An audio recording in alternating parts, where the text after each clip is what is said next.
La violencia forma parte con frecuencia de los procesos históricos y sociales y lamentablemente estuvo presente a lo largo de toda la historia argentina. En la segunda mitad del siglo XX la violencia está ligada al antagonismo peronismo-antiperonismo. Y este espiral de violencia terminó en uno de los periodos más negros de la historia argentina, que fue la dictadura, del 76 al 83. Pero este tema lo vamos a ver más adelante, así que por hoy terminamos acá. Chao, hasta la próxima. Profesor, un segundito. Sí. Estuve leyendo sobre la violencia en el anarquismo, pero la verdad que me quedaron muchísimas dudas. ¿Por ejemplo? Por ejemplo, me llama mucho la atención el uso que tenían los anarquistas de la violencia. Porque ellos proponían una sociedad basada en la libertad y en la solidaridad. ¿Y entonces? Bueno, justamente eso, me hace ruido, mucho ruido. ¿Dónde entra la violencia en ese nuevo orden? ¿Qué papel cumple? Bueno, mira, para los anarquistas la violencia era más que nada una venganza. A ver, vindicación sería el término más correcto, porque ellos la usaban únicamente contra aquellos que habían masacrado el pueblo, ¿entendés? Además, eran hechos muy aislados, contrariamente a lo que todo el mundo cree. Ven, vamos yendo. La verdad que es un tema bastante complejo este. Podrías hablar con Hermann Schiller, él te va a poder orientar cómo era el uso que le daban a la violencia a los anarquistas. Bien. Después te doy el dato. Dale. Gracias. No, de nada. Por diferentes hechos que se fueron sucediendo a lo largo de su historia, el anarquismo es asociado a la acción directa. Pero ¿cómo es esa relación? Como decía el profesor, ellos recibieron palos, tiros y torturas por sostener sus ideas. Pero ellos también emplearon la fuerza. ¿De qué forma lo hacían? ¿Formaba parte de sus principios o era un medio para lograr sus objetivos? ¿Por qué el recuerdo que hay de ellos está relacionado con la violencia?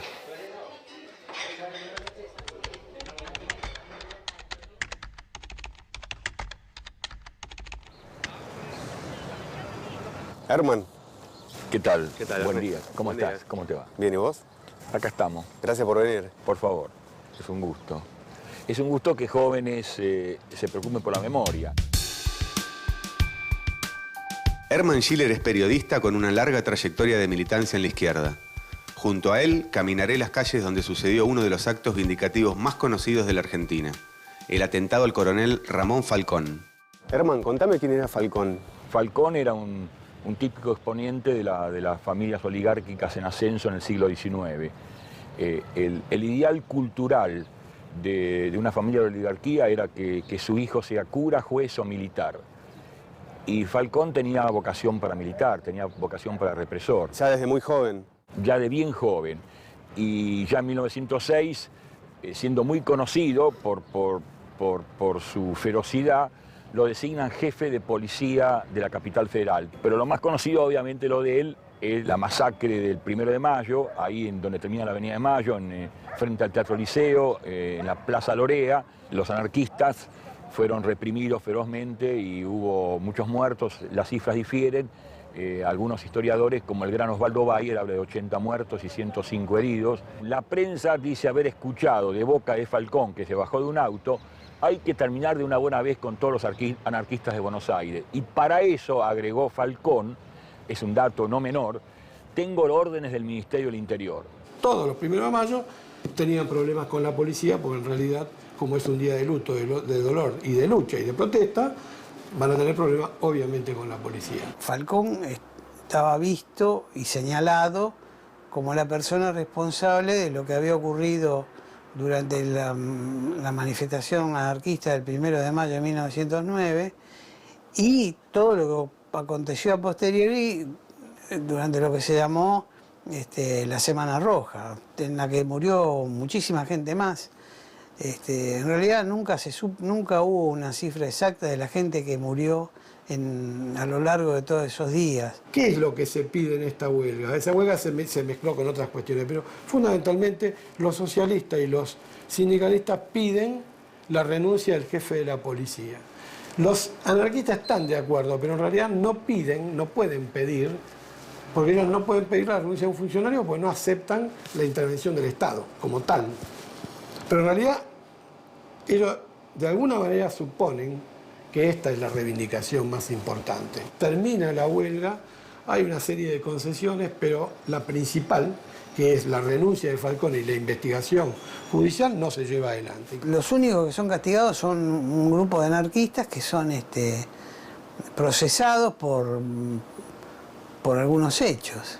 El atentado contra Falcón está en noviembre, o sea, 6 meses después, está vinculado a este agravio no resuelto, digamos, a una masacre que en realidad de la cual no se había hecho justicia. Hermann Schiller me cuenta la historia de Simón Radovítsky, una figura excluyente en el anarquismo argentino y que cobró renombre al vindicar a los muertos de la Semana Roja. Este joven judío que vivía en un conventillo del 11, en lo que hoy sería la calle José Baristo Uriburu, antes se llamaba Andes, casi esquina Corrientes, creo que era 394, se llamaba Simón Radovítsky. En realidad no se llamaba Simón, en realidad fue castellanizado su nombre. Él tenía un nombre en yiddish. El yiddish era el idioma de las masas judías en aquella época. Se llamaba Shimen. Él era anarquista, era un revolucionario que había participado en la Revolución Rusa y él había estado el 1 de mayo de 1909 en la Plaza Lorea, como habían estado otros.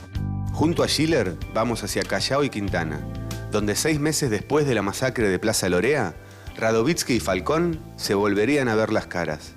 Primero va hasta la casa de Ramón Falcón a ver. Él no conocía muy bien cuál era bien, pero lo ve salir después.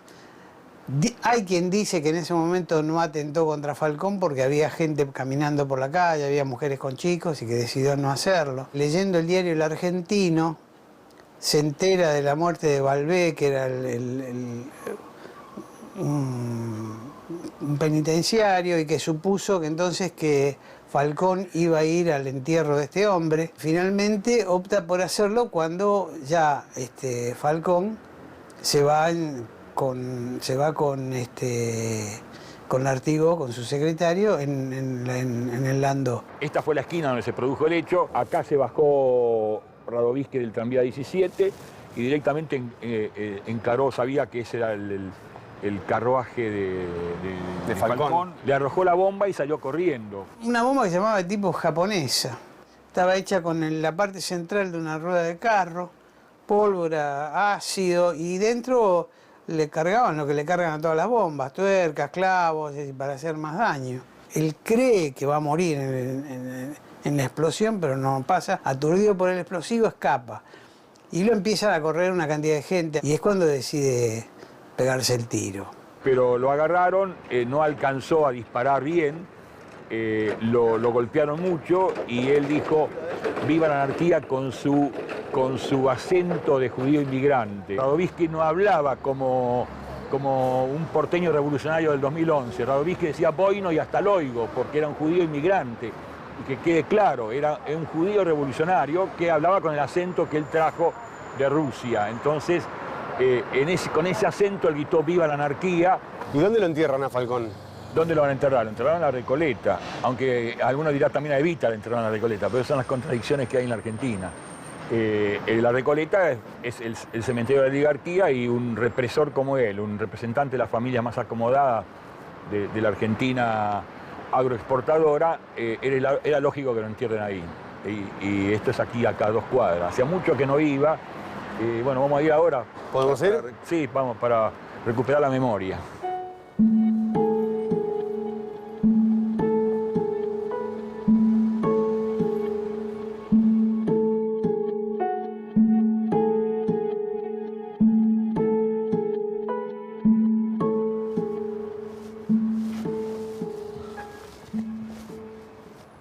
Asesino. Asesinio. ¿Y a nivel obrero cómo fueron las repercusiones de las represiones de Falcón? En el campo popular hubo duelo, pero también un gran espíritu de lucha, donde hubo jolgorios en la oligarquía. Pocos saben que apenas producida la masacre, se produjo una reunión en la Casa Rosada, presidida por el propio presidente de la Nación, José Figueroa Alcorta, y el presidente de la Nación se acercó a Falcón, lo saludó y lo felicitó. Por eso, una vez más, no fue un error, no fue un exceso, no fue un loco, sino fue un digno representante del brazo armado de la oligarquía, que era en ese momento la policía. Mirá este monumento que de aquella época, acá hay un señor apolíneo, bien atlético, domesticando a una fiera, porque los anarquistas eran considerados como una fiera. Y acá tengo, claro, por supuesto que no tenemos tiempo, pero tengo una cosa muy interesante, que es el alegato, o como se llame, del fiscal que pidió la pena de muerte de Radovínsky, que se llamaba Manuel Beltrán. Él dijo que Simón era un elemento inadaptable, feroz y cínico, y así había que tratar a todos los anarquistas. Y acá lo vemos reflejado en este monumento. Falcón es un atleta que está domesticando a una fiera. El anarquismo era similar a una fiera. ¿Qué repercusiones tuvo el hecho de que Radovínsky sea judío?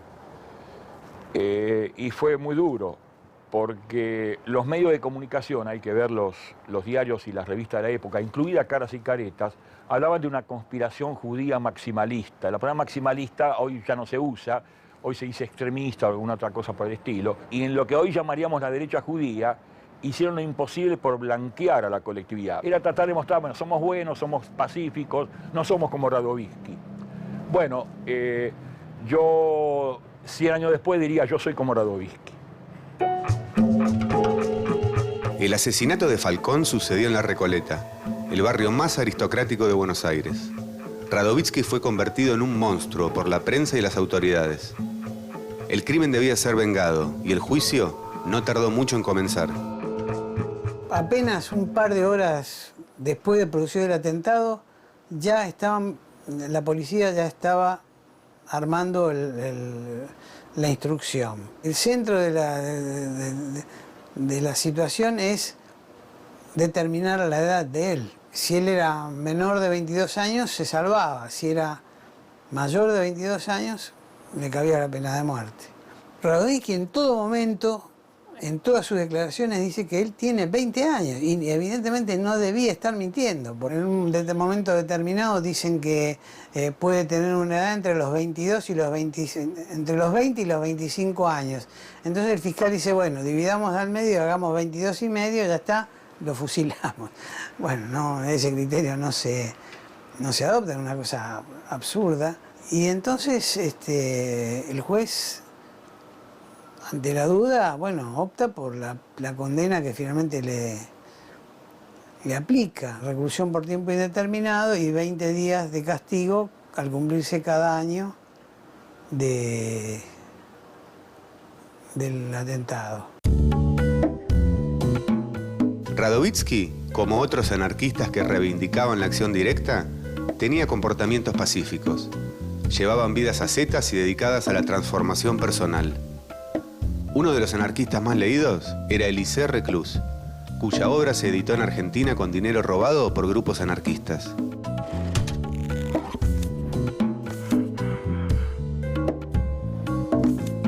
Elisée Reclus fue un prestigioso geógrafo francés con una activa militancia anarquista. En 1848 participa de la Revolución Francesa que busca derrocar a la monarquía. Cuando el gobierno de la Segunda República es derrocado, Reclus es expulsado del país. En 1867 se integra a la Primera Internacional como miembro anarquista. 4 años después, participa de las revueltas de la Comuna de París. Durante esta primera experiencia de gobierno obrero, forma parte de las milicias populares que resisten la ocupación de la capital francesa. Cuando cae la Comuna de París, Reclus es detenido y deportado nuevamente. En Suiza, escribe una geografía universal de 19 tomos. Sus estudios son precursores en la geografía social. Su principal interés es estudiar la relación entre el hombre y la naturaleza. Según Reclus, la libertad humana es la única capaz de garantizar una integración armónica entre ambos. Su militancia anarquista, por la que fue perseguido, lo alejó de los círculos académicos y fue ignorado durante mucho tiempo por la geografía oficial.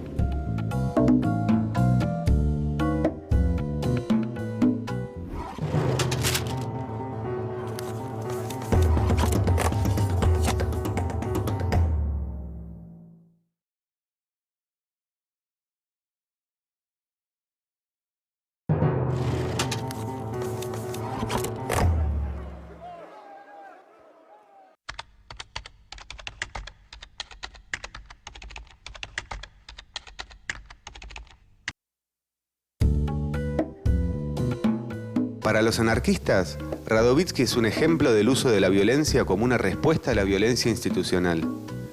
Lo que los anarquistas reivindicaban con el nombre de vindicación.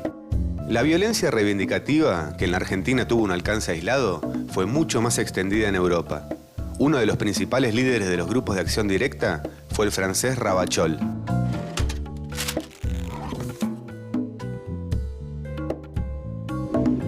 François Kenigstein, más conocido como Ravachol, fue un anarquista de origen francés, famoso por sus robos y atentados. Nació en 1859 en Loire. Su familia era muy pobre y vivían en la miseria. El padre era británico y su madre argentina. En su juventud, Ravachol se identifica con el anarquismo y comienza a realizar actos violentos, poniendo bombas en juzgados y comisarías. Era un representante de la estrategia llamada propaganda por el hecho, que consistía en alterar el orden colectivo mediante manifestaciones, motines y atentados, poner la acción por sobre la palabra y predicar con el ejemplo. Para algunos sectores del anarquismo, estos actos eran más eficaces para difundir sus ideas que cientos de folletos y discursos. Para otros, en cambio, solo se trataba de una violencia que terminaría volviéndose contra el movimiento. Fue detenido el 30 de marzo de 1892 y condenado a muerte. Antes de morir declaró: "Los actos que me reprochan no son más que la consecuencia lógica del estado bárbaro de una sociedad". Ravachol murió en la guillotina el 11 de julio de 1892. Nunca fue una ideología de la violencia, a pesar de lo que se suele creer, es decir, la imagen típica del anarquista como un ser subrepticio que va con una capa negra que esconde un estoque y una bomba de ácido y la quiere poner en la casa del presidente. La mayor parte de los anarquistas, por no decir el 95%, siempre fueron seres pacíficos, muy pacíficos incluso. La gran mayoría era vegetariano, de hecho. El anarquismo no tiene una posición clara ante la violencia y esto es algo que uno puede reconstruir en los años 20 e ir más atrás y revisar los debates sobre la violencia en el siglo XIX y un poco pasa lo mismo. Lo interesante del anarquismo es que tiene muchas voces. Hubo otra tensión entre aquel anarquismo que se orientó más a la acción cultural, a la acción educativa, a la creación de círculos, de bibliotecas, la edición de periódicos, de folletos, con ese anarquismo que propició la acción directa y que sobre todo se orientó a los magnicidios, que fue muy escaso en la Argentina, son más bien actos aislados. Lo que hay aquí es un anarquismo en todo caso de carácter vindicativo, ¿no? Como en el caso de Simón Radovítsky, que no se trata de un magnicidio, se trata de lo que el anarquista entiende un acto de justicia frente a la represión desatada sobre una manifestación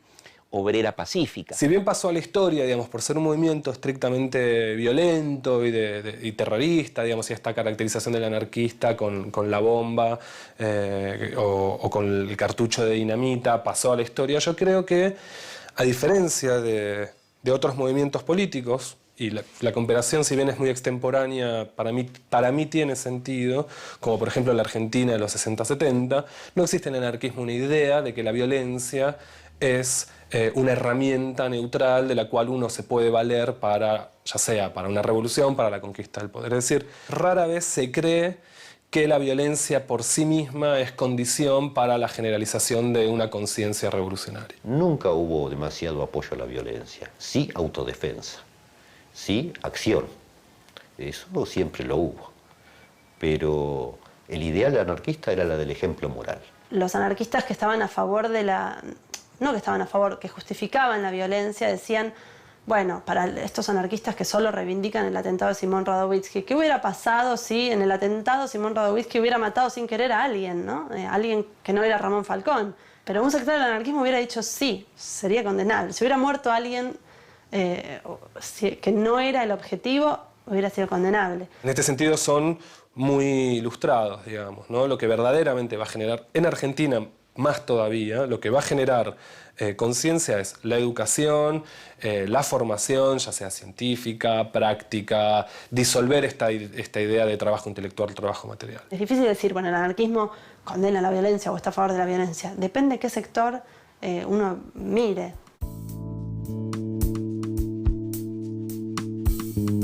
Osvaldo Bayer, en su libro Simón Radovítsky, mártir o asesino, escribió: los fiscales ven en Radovítsky a un criminal nato, como esos que asesinan para robar.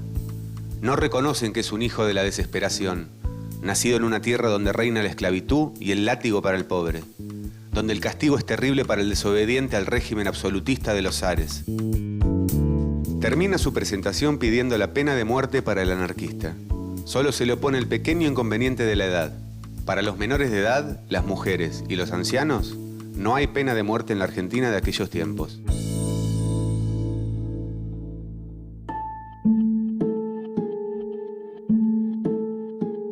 Radovítsky se salva de fusilamiento, pero es condenado a reclusión por tiempo indeterminado en la cárcel del fin del mundo, que funcionaba a principios de siglo acá en Ushuaia.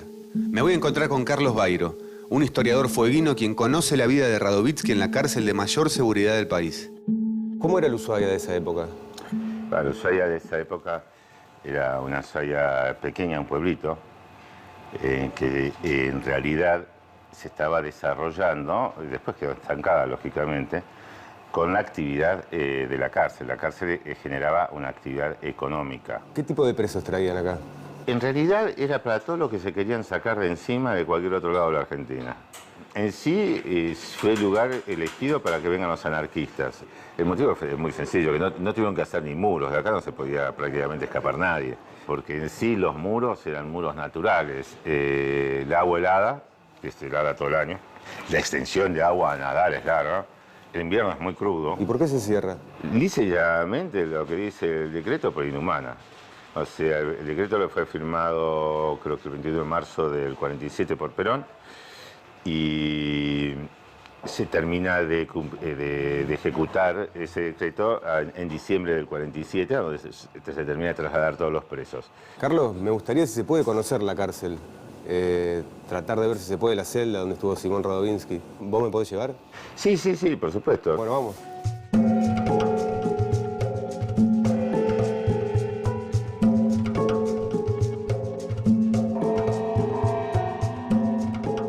¿Esta cárcel le decían la Siberia Argentina? Sí, varios nombres, ¿no? La Tierra Maldita, la Siberia Argentina, todos nombres que se identificaban en ese momento con lugares a donde deportaban presos, ¿no? ¿Y Radovítsky cuánto tiempo estuvo acá? Pasó aproximadamente 21 años acá. ¿Y cómo fue su vida acá? La vida acá de cualquiera fue mala. Ahora, la de los anarquistas en general no eran tratados como los otros presos. Entonces los llamaban presos sociales porque eran antisociales. Entonces los trataban mal, fuertemente mal.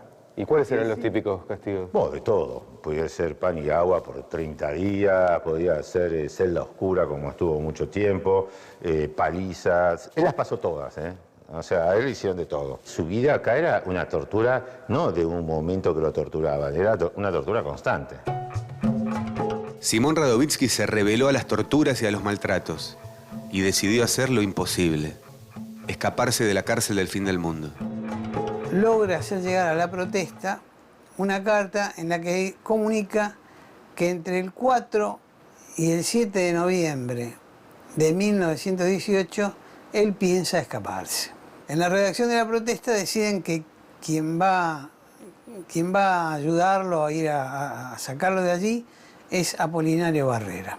En sí se sabe que vinieron dos personas, que primero se contrató el barco del contrabandista Cerca de Punta Arenas, un velero. Tuvieron que hacer algún grado de arreglo con, no sé, o guardacárceles o quien sea, para poder salir. ¿Me puede mostrar la entrada por donde se supone que se escapa Simón? Sí, vamos. Esa mañana el jefe de hojalatería, curiosamente, se va del taller con el otro preso que tenía a su cargo, y el único que queda en el taller de hojalatería es el amigo de Radovítsky. Todos los días apenas llegaba, se cambiaba, se ponía las ropas de trabajo, pero inmediatamente se iba al baño. Ese día hace eso y desaparece. Se supone que en el baño cambió la ropa de trabajo por el uniforme ese que había hecho. Va hasta va hasta la sala, hasta el taller de hojalatería, y por una ventana del taller de hojalatería sale al exterior. Esa es una casa de retenes de guardiacárceles. Salimos por la puerta que teóricamente se fue él. Pero ahí está la sala de armas. Ahí había guardiacárceles. Y si ustedes no estaban los guardiacárceles, ellos estaban estos. Existen dos versiones, en definitiva. Que él sale junto con otros presos como para ir a trabajar a la ciudad, que se utilizaba la puerta esta de acá. Y ya baja directamente al mar. Y ahí lo esperaba el velero que me comentaste. Y el velero ya después caminando pasa por adelante del almacén de Ramos General, donde estuvimos hoy, y ya caminando siempre hacia como quien va hacia la Pataya, ¿no? Y es más o menos de acá unos 4 kilómetros. Cuando ya están 75 kilómetros al sur de Punta Arenas, más o menos, ellos ven que se les viene al cruce el escampavías Yáñez de la Armada chilena. Entonces Radovínsky decide tirarse al agua, llegar a la costa a nado y seguir su vida caminando. Y cuando está muy cerca de Punta Arenas, lo detienen. Se considera que fue el único escape con éxito, aunque después fue apresado. Las luchas de los anarquistas para rescatar a Simón Radovínsky siguieron de múltiples formas. El 14 de abril de 1930, Irigoyen conmuta o rebaja penas a 191 presos, en la que aprovecha para colocar a Simón Radovínsky, al que en realidad le conmuta la pena por destierro. La vindicación de Falcón le costó a Simón Radovínsky un encierro de casi 21 años. Muchos de ellos en una celda sin ver la luz del día.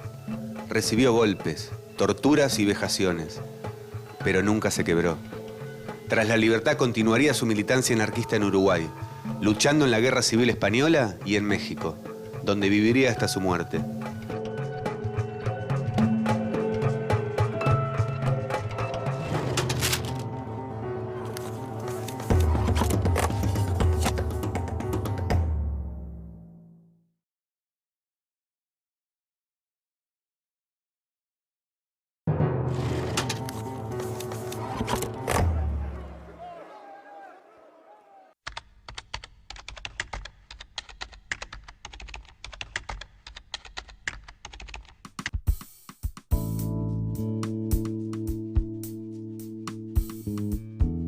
Junto a Radovínsky, el alemán Carl Gustav Wilkens es uno de los principales mártires anarquistas. Era pacifista, vegetariano y asceta. Cuando tenía 36 años, cometió uno de los asesinatos más resonados de la década del 20, al vindicar al teniente coronel Héctor Benino Varela, el responsable del fusilamiento de alrededor de 700 obreros durante las huelgas de la Patagonia Trágica. El 27 de enero de 1923, el teniente coronel Varela sale de su casa. Wilkens lo intercepta en la calle, le tira una bomba encima y le dispara 4 tiros. El mismo número de disparos que Varela ordenaba dar a cada uno de los fusilados de la Patagonia. La protesta hacía una gran distinción entre los tipos de violencia. Una cosa eran los atentados que ya se habían convertido en símbolos del anarquismo, ¿no? Una cosa era Simón Radovínsky o Kurt Wilkens, que ellos los llamaban atentados limpios, porque eran atentados que no había lugar a dudas de cuál había sido el objetivo. Se había logrado el objetivo, no había ningún herido más que el blanco, el objeto del ataque. Y además, no solo eso, sino que Simón Radovínsky y Kurt Wilkens eran ellos mismos, su posición y su comportamiento después del atentado se había convertido en ejemplar, ¿no? Kurt Wilkens tenía un ingrediente más, que él resultó herido por la bomba que le tiró al comandante Varela, porque esperó a que se fuera la hija de Varela. Evitó que hubiera un muerto, digamos, inocente. Estuvo preso, bueno, lo terminaron asesinando en la cárcel. También eso los convertía en mártires, ¿no? Había una conducta ejemplar, se habían hecho cargo de su atentado. Por lo que leo en los libros de historia, Miguel Arcángel Rosiña es uno de los máximos representantes del anarquismo expropiador en la Argentina. Sus robos, atentados y fugas resultan imprescindibles para comprender el perfil de la violencia anarquista local. Rossini estaba a cargo del grupo Pro Presos Sociales. Con el dinero de la expropiación, ayudaba a los detenidos y a sus familiares y organizaba numerosas fugas. Estoy cruzando Uruguay para conocer un poco más sobre él y su historia. La acción revolucionaria violenta es para pequeños grupos que viven en la clandestinidad, cuando en realidad existían para la época, por ejemplo, del accionar de Di Giovanni, un anarquismo organizado en el terreno sindical, una prensa obrera que tiene una difusión extraordinaria, un periódico anarquista como La Protesta, que se había transformado en determinado momento en diario. Lo que distinguía el bandolerismo o a estos expropiadores de los delincuentes comunes era el fin de el fin que le iban a dar ese dinero, digamos, ¿no? La idea era robar siempre a un sector de la burguesía o alguna empresa, pero esto se desvirtuaba por momentos, ¿no? Para un sector del anarquismo esto era condenable. Todas aquellas acciones en donde hubo violencia por parte de los anarquistas, o bien fueron defensivas, o bien fueron actos de personajes desesperados o psicópatas directamente, que también los hubo en el anarquismo, por supuesto, como los hay en todos lados. Dentro de este grupo de expropiadores había diferencias, y dos figuras, digamos, que se pueden contraponer son las de Severino Di Giovanni, por un lado, y Miguel Arcángel Rosiña, por otro. En general, Rosiña no estaba interesado en los atentados, sí en los robos para conseguir financiamiento. Rosiña formaba parte del Comité Pro Presos Sociales y era una figura visible, digo, en la prensa, aparecía su nombre en la prensa, el diario La Prensa o en La Razón. Miguel Arcángel Rosiña, reconocido militante anarquista, integrante del Comité Pro Presos, también era integrante del Comité Pro Sacco y Vanzetti. Era una figura del movimiento anarquista, digamos, ¿no? que tenía contactos, que iba a los actos, una figura pública. Y además tenía ciertos límites morales, evidentemente, o ciertas cuestiones. Él no participaba de atentados, su acción la desarrolló acá en Buenos Aires y en Montevideo. En Montevideo, de hecho, participó de una famosa fuga del penal de Punta Carretas, y esa fuga se organizó gracias a dinero expropiado en varios de estos robos.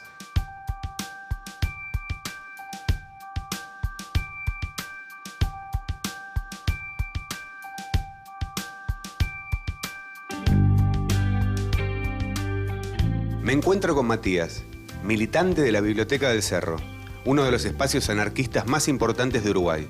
Estamos frente al centro comercial Punta Carretas. El edificio se levanta en el mismo lugar donde años atrás existió un presidio, que fue el destino de muchos anarquistas del Río de la Plata. Punta Carretas es la zona, ¿no? El barrio se llama Punta Carretas, y antes esto era una prisión. Y bueno, y hoy en cierta parte, de cierta manera, continúa siendo una prisión. No es casual que se haya podido adaptar tan fácilmente las celdas a los locales comerciales. Un poco la gente está atrapada de las ilusiones, piensa que a veces un montón de cosas que tiene en la vida las va a solucionar, se va a liberar a través de la compra de un objeto material, ¿no? Vive de esas ilusiones, así como los presos que estaban acá adentro vivían de las ilusiones de poder salir de ahí adentro, ¿no? Que es lo que piensa un preso, ¿no? El salir. Las ilusiones a las que se refiere Matías eran las que animaban a los anarquistas presos tras los muros. Y un día de 1931 decidieron llevar sus sueños a la realidad y organizaron la mítica fuga de Punta Carretas. La fuga se resuelve en el Comité Pro Presos de Buenos Aires, de donde Rosiña participaba, de donde también participaba Moretti, que era uno de los que estaba preso. ¿Cómo hicieron para sacar a los presos de ahí? Bueno, en ese marco es que se decide hacer la fuga. Consiguen la finanza a través del asalto. Gino Gatti, como vos bien decías, compra el terreno de acá enfrente, en el que construyen... Seguro, y estamos viendo que ahí donde está el local comercial, aparentemente es donde estaba el galpón de la carbonería, que hasta hace poco estaba en pie, ¿no? Hace unos 10, 12 años. A través de la carbonería simulan la venta de carbón y en carretillas sacan la tierra, van escarbando el túnel, que lleva varios meses de construcción. Como obra de ingeniería fue elogiado por todos los técnicos de la policía, en el sentido de que con muy pocas herramientas lograron una precisión exacta. El túnel había llegado hasta el baño, habían calculado el lugar y faltaba romper el piso. Ahí ellos dan la señal de que están prontos, golpeando el piso, y con un gato rompen el piso, y ahí es que se van los 4 del Mesina. ¿Y Rosinia qué tiene que ver en todo esto? ¿Cómo entra?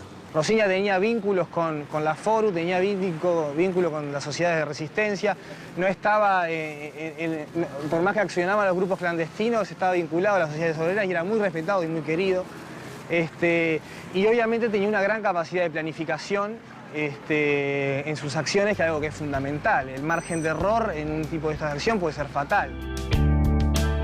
Tiempo después de la fuga, Moretti es apresado nuevamente junto a Rosinia. Son condenados a 6 años de prisión. Tras ser liberado, la justicia uruguaya expulsó a Rosinia hacia Buenos Aires. Lo entregó esposado al Departamento de Orden Social. Se sospecha que fue asesinado por la policía y que su cuerpo fue arrojado al Río de la Plata. Rosinia es considerado por muchos el primer desaparecido del Río de la Plata. Su obra como expropiador y la fuga de Punta Carretas forman parte de la historia y de la mitología del anarquismo rioplatense.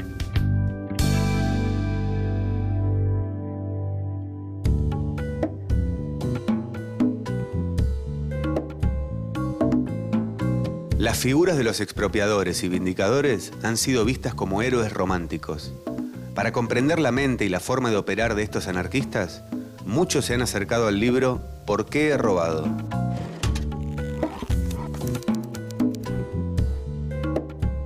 ¿Por qué he robado? Es un texto clásico del anarquismo ilegalista, una corriente que justificaba el robo como una forma de expropiación individual. Jacob decía: el robo es la restitución, la recuperación de la posesión. En vez de encerrarme en una fábrica como en un presidio, en vez de mendigar aquello a lo que tenía derecho, preferí sublevarme y combatir cara a cara a mis enemigos, haciendo la guerra a los ricos, atacando sus bienes. Jacob cometía los robos junto a otros camaradas, en un grupo que se llamaba Los Trabajadores de la Noche. Entre ellos estaban su compañera y su madre. Si opté por el robo no fue por una cuestión de ganancias, sino por una cuestión de principios, de derecho. Preferí conservar mi libertad, mi independencia, mi dignidad de hombre, que hacerme artesano de la fortuna de un amo. Los robos no eran al azar. Elegían a soldados, jueces, policías y sacerdotes. Fuera de la lista estaban los profesionales como médicos, artistas o arquitectos, cuyo trabajo era útil a la sociedad. Cuando fueron detenidos, se los acusó de más de 150 robos y condenados a 20 años de trabajos forzados. Fue en ese momento que le escribió a los jueces: ¿por qué he robado? La lucha no acabará hasta que todos los hombres pongan en común sus alegrías y sus penas, sus trabajos y sus riquezas, hasta que todas las cosas pertenezcan a todos.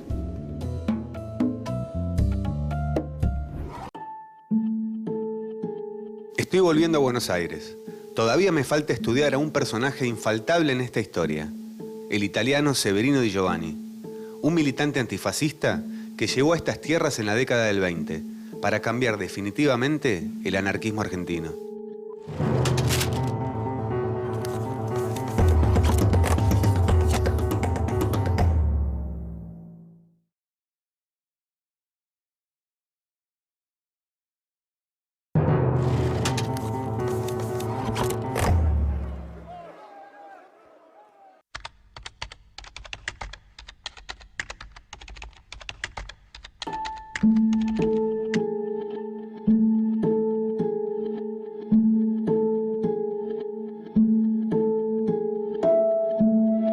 Severino Di Giovanni es quizás el anarquista más emblemático que tuvo la Argentina.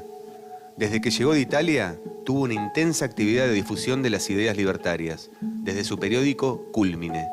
Pero sobre todo, es reconocido por ser un gran ejecutor de acciones violentas. Severino Giovanni fue una anomalía en el anarquismo argentino, porque el anarquismo argentino defendió la violencia, pero nunca una violencia como la que llevó adelante Severino Di Giovanni. Nunca ese tipo de violencia. No tenía un vínculo orgánico con el anarquismo, no tenía vínculos ni con sindicatos ni con ningún tipo de gremio. Cuando aparece Di Giovanni provoca un verdadero cataclismo dentro del anarquismo argentino, o de lo que era el anarquismo en ese momento, porque en realidad cada vez que él actuaba tiraba toda la policía sobre el resto del anarquismo. Hay una idea de que la violencia contra el sistema es reivindicable, recuperable, utilizable, e incluso se aleja de esta idea de que el que hace un atentado se hace cargo en nombre propio. Un personaje muy atractivo, pero digamos como muy radicalizado, con una verba muy violenta, era una especie de bravucón. La muerte de inocentes es un punto de quiebre para la utilización de la violencia anarquista, específicamente en Argentina. Para entender cómo lo veía la sociedad entonces, es clave la película Con el dedo en el gatillo, que lleva a la pantalla grande la figura de Severino. Con el dedo en el gatillo es una película de 1940, dirigida por Luis José Moglia Barth y escrita por Homero Manzi y Ulises Petit de Murat. Su protagonista se llama Salvador Di Pietro, pero su historia está basada en la vida de Severino Di Giovanni. Yo lo conozco a usted muy bien, Salvador Di Pietro. Usted es un agitador. Soy un libre pensador. Busco la felicidad de mis hermanos. Hay muchos caminos. Cada uno puede elegir el que crea mejor. La trama narra la historia de un grupo de anarquistas que necesita recaudar fondos para sostener sus actividades. Algunos prefieren una donación de cada uno de los militantes. Salvador Di Pietro, en cambio, propone realizar asaltos para conseguir el dinero. Usted sabe que nuestra situación es desesperante. Lo sé. Que Miguel exagera en sus escrúpulos. Lo sé. Pero tú también exageras. La causa es sagrada. De acuerdo. Pero ¿qué hace falta para proseguir nuestra lucha? Dinero para el periódico, dinero para el comité, dinero. Yo lo voy a conseguir. En la película, el personaje inspirado en Di Giovanni se va convirtiendo de a poco en un delincuente común y queda aislado de sus compañeros anarquistas por su metodología violenta. Sin embargo, la película no lo condena, mostrando al mismo tiempo su crudeza en la acción y su nobleza con la causa y los compañeros. Con el dedo en el gatillo está filmada al estilo de los policiales estadounidenses de la época.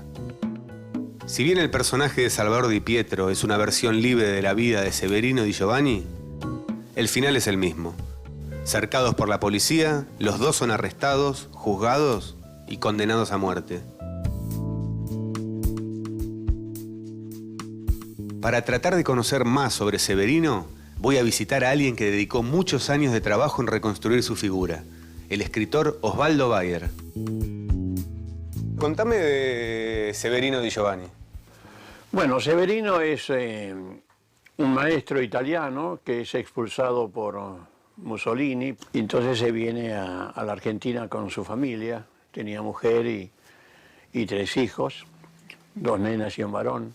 Bueno, entonces acá comienza a editar un diario en italiano, y después comienza ya a tener su grupo y comienza a editar una revista Culmine, una revista antifascista, todo en italiano, y toma contacto con anarquistas argentinos.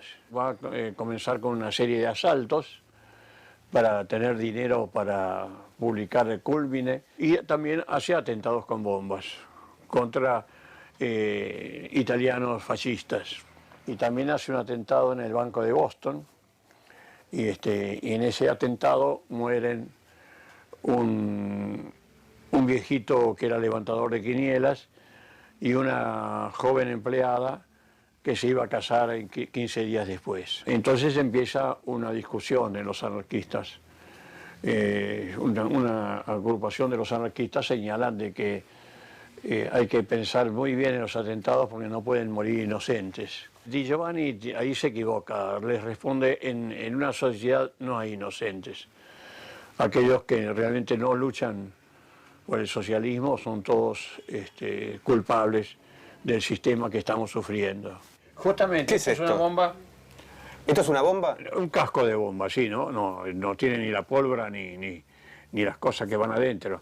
Y entonces, bueno, se tira así, me dijeron que se tira así. Este solamente es el casco y me lo dieron de recuerdo los pocos que quedaban de la banda de Severino Di Giovanni. Banda, como le decía la policía, ¿no? Del grupo de Di Giovanni. ¿Cómo fue la muerte de López Arango? Era el director del diario La Protesta y hizo toda una serie contra Severino Di Giovanni, llamándolo que era un delincuente y que no tenía nada que ver con la ideología anarquista. Severino, con un compañero, fue a la casa y entonces López Arango, cuando los vio, hizo un gesto como de sacar un revólver y entonces el compañero de Severino Di Giovanni lo mata. Y siempre pasó a la historia como que fue Severino Di Giovanni el que lo había matado, y no fue Severino Di Giovanni. Me lo dijo el propio autor, apodado como el ingeniero. Y fue una equivocación. Y fue un hecho realmente que causó un gran problema y un gran dolor dentro del anarquismo. Severino Di Giovanni fue una figura polémica en todo el espectro político. Fue acusado de agente del fascismo por algunos anarquistas. Un terrorista sanguinario para el poder. Tarde o temprano la ley iba a caer sobre él. Y en ese momento sería implacable. Durante la dictadura de Uriburu, Severino Di Giovanni es sorprendido cuando iba a una imprenta, allí en el centro, en la calle Callao, y es perseguido, él se defiende, pero finalmente es herido, tomado preso, juzgado por un tribunal militar por esa dictadura y condenado a muerte. Es fusilado en la penitenciaría, allí en la calle de las Heras, y tiene la muerte de un héroe. Realmente supo morir. La mejor descripción de la muerte de Severino Di Giovanni, del fusilamiento, está hecha por Roberto Arlt, el escritor que fue a ver presenció porque él era periodista del diario El Mundo. Bayer busca entre sus libros y encuentra He visto morir a un hombre, la crónica de Roberto Arlt. La lee en voz alta, trayendo a esta habitación el momento de la muerte de Severino. Todos vamos en busca de Severino Di Giovanni para verlo morir. Tropa, máuseres, lámparas cuya luz castiga la oscuridad. Un rectángulo, parece un ring de boxeo, el ring de la muerte. El oficial lee, artículo número, ley de estado de sitio, superior tribunal, visto, pásese al superior tribunal de guerra, tropa y sus oficiales. Di Giovanni mira el rostro del oficial. Proyecta sobre ese rostro la fuerza tremenda de su mirada y de la voluntad que lo mantiene sereno. Algunos espectadores se ríen.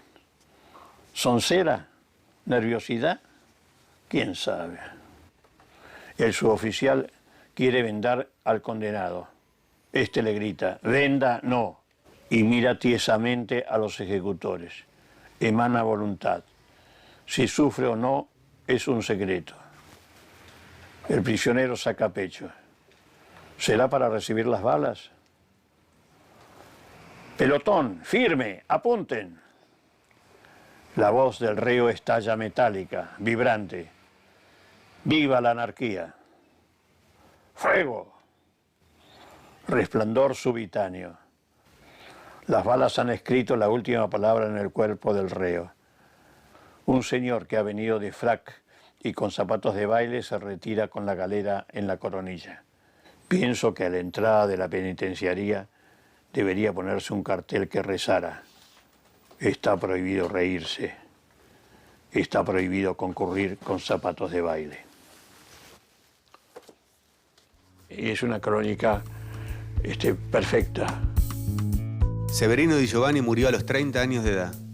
Tuvo una vida corta e intensa, como la de todos los anarquistas que eligieron el camino de la violencia. Algunos fueron expropiadores, otros vindicadores. Todos se enfrentaron a la muerte para defender sus ideas libertarias.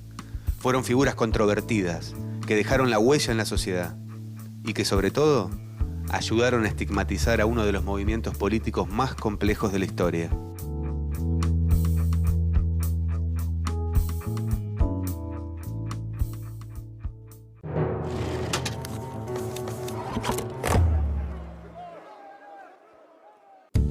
Lo que hizo Uriburu fue ocupar la Casa de Gobierno. Y a partir de ese momento comenzó la conocida como década infame. Sí. Profesor, durante esta época el anarquismo estaba bastante relegado, ¿no?